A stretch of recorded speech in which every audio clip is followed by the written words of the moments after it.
श्री साईनाथाय नमः।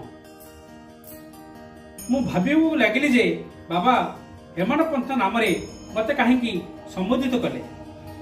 यह तो हेमाद्री ग्रंथ शब्दर अपभ्रंश।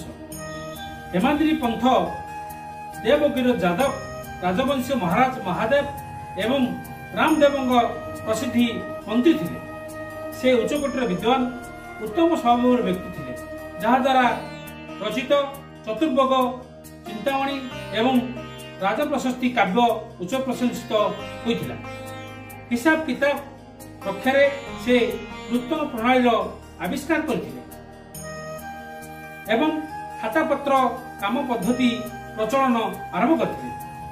मु यह तुलना जड़े अज्ञानी मूर्ख और मंदगति अटे, तेणु मते यही विशेष उपाधि विभूषित करिवार तात्पर्य कौन गुड़ विचार करने पछरे मु यही निष्कर्ष पहुंचली जे मोर अहम को चूर्ण करने संभवतः बाबा यही अस्त्र प्रयोग कर, जहाद्वारा मु भविष्य सर्वदा निरभिमानी एवं विनम्र हुई।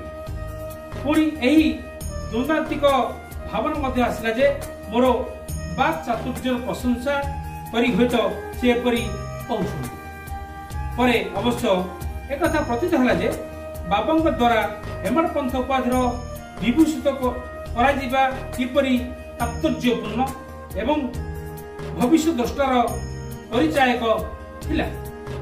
एक कथा समस्त जान जे परवर्ती समय दाभोलकर हेमाड पंथ श्री साई बाबा संस्थान परिचालना कार्य किपरि सुचारू ढंग एवं पारदर्शितार सह चलाई हिसाब किताब सुंदर भाव रखिथिले। एहा सह साई सचरित्र रचना कले। एही ग्रंथ रे ज्ञान भक्ति वैराग्य शरणागति एवं आत्मनिवेदन आदि महत्वपूर्ण तथा आध्यात्मिक विषय गुड़िकर समावेश घटी। ओम श्री साईनाथाय नमः।